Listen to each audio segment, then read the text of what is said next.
Bilang kalau gue bukan anaknya lagi. Tapi kok kenapa tiba-tiba kucuk-kucuk kok tiba-tiba anak? Loli, mendingan lu pulang deh sebelum dikutuk sama mak lu jadi batu. Mak lu tuh begitu karena dia tuh sayang sama lu. Lu paham kagak sih? Lu tuh masih umur 16 tahun, perjalanan lu tuh masih panjang. Masih panjang banget, weh.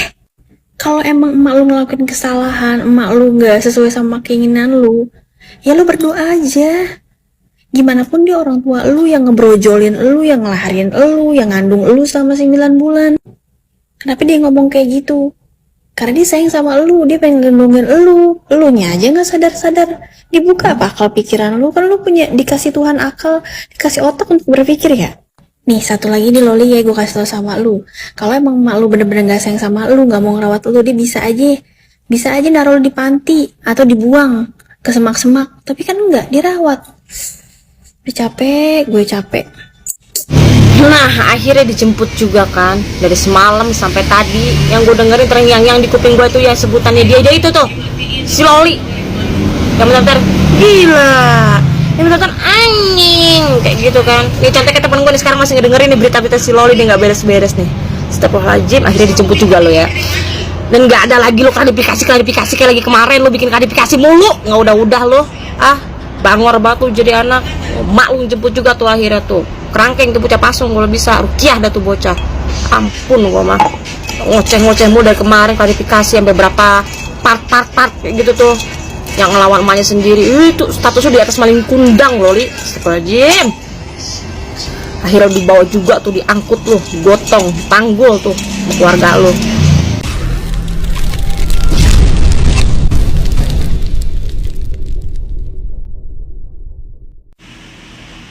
Kok lama-lama jadi gemes ya? Ampun, anak sekarang. Hey, tadinya gue nggak pernah ikut campur urusan orang, apalagi di sosial media, amit-amit gitu loh. Gue nggak mau pansos dan nggak mau apapun itu, karena gue nggak menjadikan sosial media gue sebagai pansos atau sebagainya. Tapi please deh Loli, ya ampun, lu durhaka banget jadi anak, asli. Gue kaget pas baca story lu yang bilang soal nama emak lu dengan pakai nama Nikita Mirzani. Emang itu namanya, tapi by the way lu itu anaknya dia. Tolong lu tahu gak pengorbanan emak lu? Bukan cuma ngurusin lu dari piyik sampai sekarang umur 16 tahun udah 2 kali aborsi. Abordot.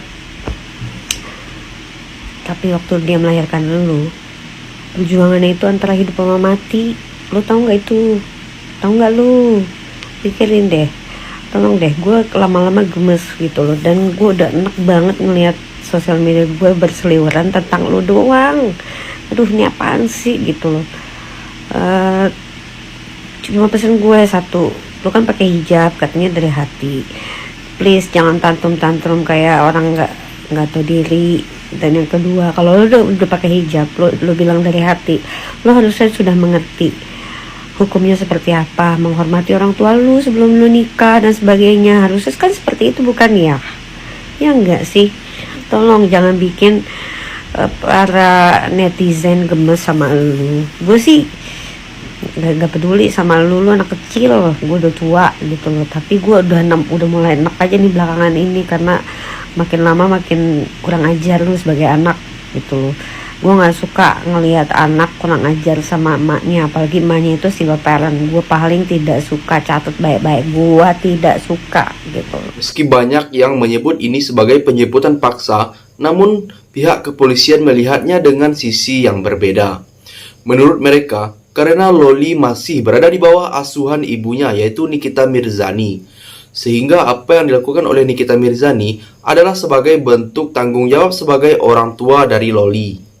Namun, ternyata momen tersebut juga membuat Nikita Mirzani, yaitu ibunda Loli, marah dan geram.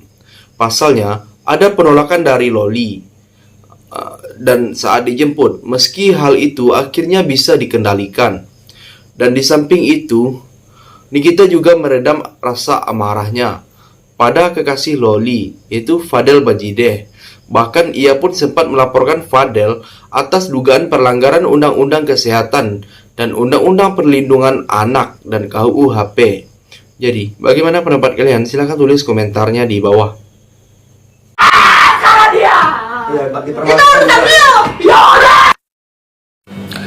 Aduh, gue tuh ya sebagai seorang ibu ya sedih banget tuh cara jemputnya si Loli gitu ya. Dia udah telat banget ngejemput nih anak. Yang ada tuh sekarang mentalnya sudah rusak, hatinya, kebenciannya, marahnya. Udah berkali-kali ya diajak gulat terus sama orang tuanya. Udah berkali-kali, udah bertahun-tahun gue rasa ya.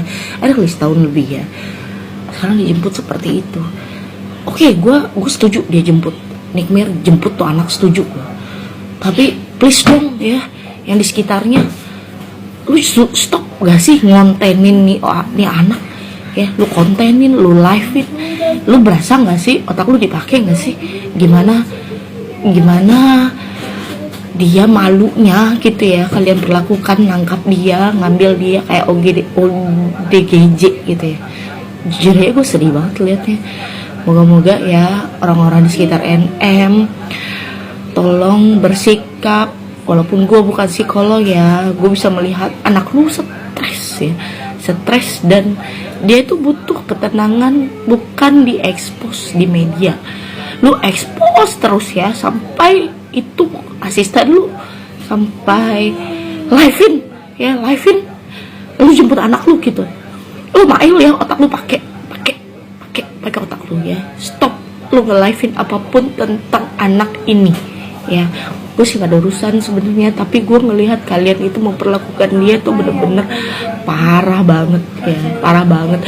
Lu kalian jemput nggak apa-apa, kalian mau ikat dia, mau seret dia pulang silahkan gitu, tapi nggak perlu kalian live kan ya, nggak perlu kalian live kan. Kalian mempermalukan anak kalian tuh ke seluruh Indonesia gitu. Buat apa? Buat dia dibully oleh netizen seluruh Indonesia yang lagi membela NM gitu. Dengar nggak teriakannya? Itu udah teriakan anak yang tanpa kalian sadar dia itu udah tekanan batin, mental. Lu mau NM anak lu gila? Enggak kan? Stop deh main media sosial. Lu bisa stop nggak? Di sisi lain, kronologi kasus yang melibatkan Loli dengan ibu kandungnya, Nikita Mirzani serta kekasih Loli, Fadel Badjideh dari awal hingga ke polisi menjadi sorotan publik belakangan ini.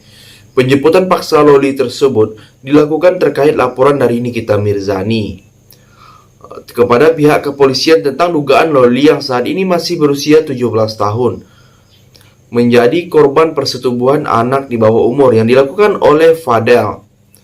Anak sulung Nikmir itu juga diduga telah melakukan aborsi sebanyak 2 kali atas suruhan dari Fadel pacarnya tersebut. Puncak dari perseteruan ini, Nikita Mirzani melaporkan kekasih anaknya Fadel ke pihak kepolisian dan menjemput paksa anaknya. Kasus Loli, Nikmir dan Fadel sebenarnya sudah bergulir cukup lama. Jadi, bagaimana tanggapan kalian? Tinggalkan komentarnya di bawah.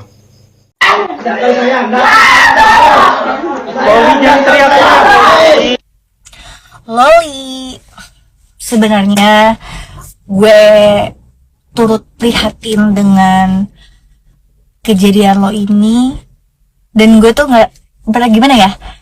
Sebenarnya Loli emang sedablek itu, tapi di sisi lain setelah gue lihat video penjemputannya, gue juga ikut sedih, kayak sedih aja gitu liatnya gitu loh.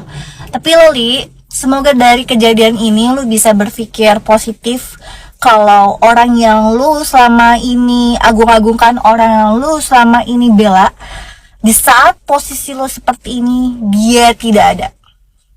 Jadi mohon Loli, kamu semoga setelah kejadian ini, kamu bisa lebih tahu mana yang wajib dibela dan mana yang enggak. Oke? Hai Loli, lembutkan sedikit hatimu nak. Malu sama dunia, berseteru dengan orang tua itu sangat memalukan. Sesalah-salah apapun orang tuamu, dia tetap ibumu yang melahirkanmu. Tidak akan bisa terbayar dengan apapun air susunya dan pengorbanannya selama membesarkanmu Loli. Nanti kau akan menjadi orang tua juga. baru kau akan merasa bagaimana penderitaan ibumu. Seburuk-buruk apapun tingkah ibumu, tidak pantas kau perlakukan dia dengan buruk, Loli. Kau anaknya, kau darah dagingnya, buah hatinya, bukan orang lain yang harus memusuhi dia. Meminta maaflah. Terakhir, Nikita Mirzani melaporkan Fadel Bajideh ke Polres Metro Jakarta Selatan terkait perlindungan anak. Loli menurut Nikita telah menjadi korban sebagaimana yang diatur dalam Undang-Undang Perlindungan Anak dan Kesehatan dan Kitab Undang-Undang Hukum Pidana. Pada saat melaporkan, Nikita Mirzani menyertakan bukti berupa foto Loli yang sedang hamil. Bukti tersebut didapat dikmir dari saksi yang berinisial C. Korban telah melakukan aborsi sebanyak 2 kali atas suruhan terlapor. Ade Ari mengatakan motif kejahatan dalam kasus ini diduga karena permasalahan sosial dan modus operandi pencabulan. Jadi, sampai di sini bagaimana pendapat kalian? Silakan tulis komentar di bawah sebanyak-banyaknya. Saya dari channel YouTube Segudan TV, pamit sampai jumpa.